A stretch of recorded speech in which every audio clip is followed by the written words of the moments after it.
Wieso kaufte die Bundesrepublik Deutschland eigentlich in den 1960er Jahren Kriegsschiffe in den USA, obwohl es doch eine eigene leistungsfähige Werftindustrie gab, die bereits seit den 1950er Jahren wieder für die Bundesmarine Schiffe baute? Verschiedene Gründe sind dafür ausschlaggebend. Zum einen die Abkommen zwischen den USA und der Bundesrepublik Deutschland hinsichtlich der Finanzierung der in der Bundesrepublik stationierten amerikanischen Einheiten. Im Rahmen des Devisenausgleiches sollten Investitionen der Bundesrepublik in den USA getätigt werden. Zum Zweiten sind aber auch technische Gründe dafür ausschlaggebend. In den 60er Jahren kam die Flugkörpertechnologie auf. Sie wurde oder schien zur wichtigsten Bewaffnung von Kriegsschiffen zu werden und die Artillerie in ihrer Bedeutung zu verdrängen. Und in der Bundesrepublik Deutschland gab es schlicht und ergreifend das Know-how hinsichtlich der Einführung dieser Technologie nicht. Entsprechend suchte man auf dem internationalen Markt und beschaffte eben diese Schiffe, nicht zuletzt aufgrund der dort verbauten Luftzielflugkörper. Die amerikanische Herkunft dieser Schiffe spürt man eigentlich allenthalben, wenn man an Bord geht. Alle Maße hier sind zöllig. Mit einem deutschen Schraubenschlüssel wird man hier nicht viel. Auch die Stubenbeschriftungen, die Kammerbeschriftungen sind alle in Englisch gehalten und das ist weniger der NATO-Sprache als einfach der Herkunft der Schiffe geschuldet. Man sieht die amerikanische Herkunft dieses Schiffes aber nicht nur in technischen Details, man sieht auch an der einen oder anderen Stelle sehr stark, wie stark die USA eigentlich kulturelle Leitnation in den 1960er Jahren bzw. in der gesamten Zeit des Kalten Krieges waren. Etwa an diesem eindrucksvollen Maling, das die von Amerikanern gegründete Hardrock-Café-Kette zitiert und hier zum S-Rock-Café verballhornt. S-Rock, das ist das Anti-Submarine Rocket System, also die mit Raketen verschossenen Torpedos, die in diesem S-Rock-Café gewartet werden. Ein anderes augenfälliges Symbol amerikanischer Subkultur aus den 60er Jahren findet sich achtern am Flugkörperstarter dieses Schiffes. Dort ist unübersehbar am Gelenk der Playboy Bunny angebracht. Wie gesagt, Symbol amerikanischer Subkultur. Natürlich auch ein Hinweis auf die Männerdominanz hier an Bord. Soweit wir wissen, ist nur ein einziges Mal in der gesamten Dienstzeit des Schiffes eine Frau als Besatzungsangehörige eingeschifft worden, eine Zahnärztin. Die amerikanische Prägung dieses Schiffes spiegelt sich, wie schon gesagt, in der Herkunft, sie spiegelt sich in diesen Malings. Sie muss auch die Besatzung besonders geprägt haben. Bis heute ist die Erstbesatzung dieses Schiffes zu einer festen Crew verschworen, die sich in großen Teilen mit anderen Mölders- und 103er-Fahrern 1-2 Mal hier im Jahr treffen und dem Museum helfen, das Schiff in Stand und in Farbe zu erhalten. Ihnen sind wir zu großem Dank verpflichtet. Man sieht an diesem Zusammenhang aber, wie sehr diese Erfahrung in den 1960er Jahren in den USA gewesen zu sein, diese Besatzung prägte. Auch die Einsätze der Mölders sind häufig mit den USA verbunden.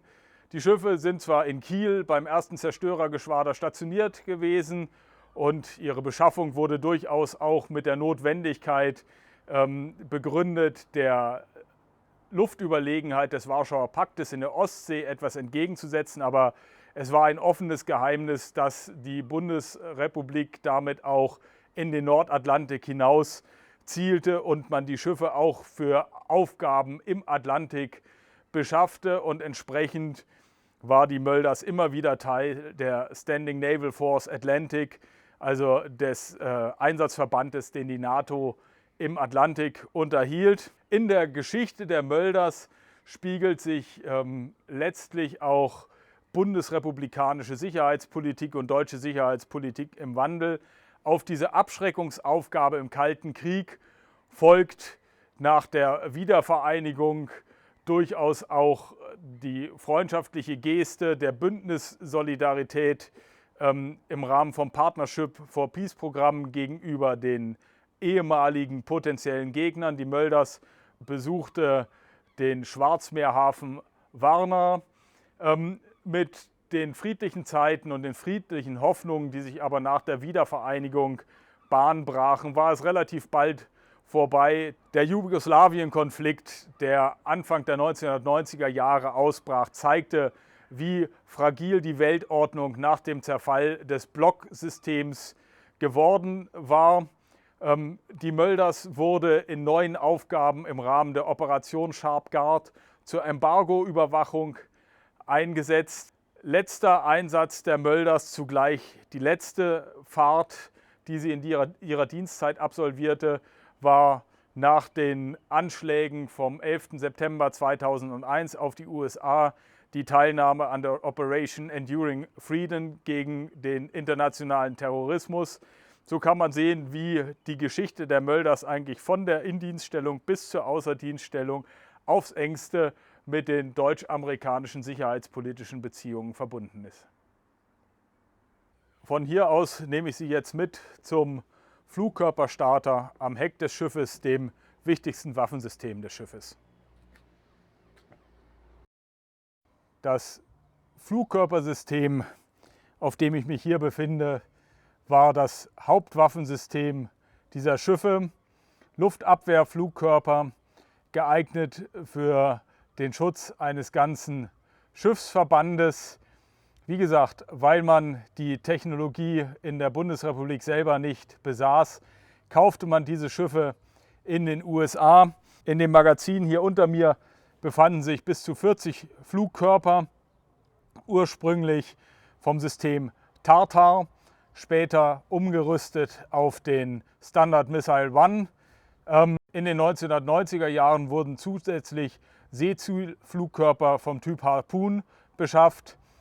Die Luftzielflugkörper hatten eine Kampfentfernung von etwa 40 Kilometern und eine maximale Fluggeschwindigkeit von 1,8 Mach. Die Seezielflugkörper Harpoon konnten Seeziele auf 130 Kilometer Entfernung bekämpfen. Mit der Mölders hielt diese Technologie Einzug in die Bundesmarine und deutsche Marine. Die Mölders markiert damit einen technologischen Beginn, einen Meilenstein, der es wert macht, sie im Museum zu erhalten. Einhergehend mit diesem Meilenstein ging auch die Entwicklung von entsprechender Rechnertechnologie zur Steuerung der Waffen. Hinter der Brücke, hinter der OPZ, befindet sich das SATIR-System, eines jener schönen Akronyme, die in der Bundeswehr so weit verbreitet sind. SATIR steht für System zur Auswertung taktischer Informationen auf Raketenzerstörern oder auch auf Rechnerschiffen. Die Mölders markiert aber mit der Einführung dieser Flugkörpertechnologie nicht nur einen technologischen Beginn, sie steht zugleich auch für ein wichtiges technologiegeschichtliches Ende. Die Schiffe der Lütjens-Klasse, die Zerstörer der Klasse 103, sind die letzten Schiffe in deutschen Marinen mit Dampfantrieb. Natürlich gab es hier keine Heizer mehr im Schiff, die Kohle schippten, sondern das Schiff verfügte über zwei Hochdruck-Heißdampfkraftwerke, die auf zwei Propeller wirkten, die das Schiff bei Höchstgeschwindigkeit bis auf 34 Knoten beschleunigten. Diese Hochdruck-Heißdampfmaschinen verdichteten eben Kesselspeisewasser zu Dampf, der dann über Turbinen auf die Wellen wirkte.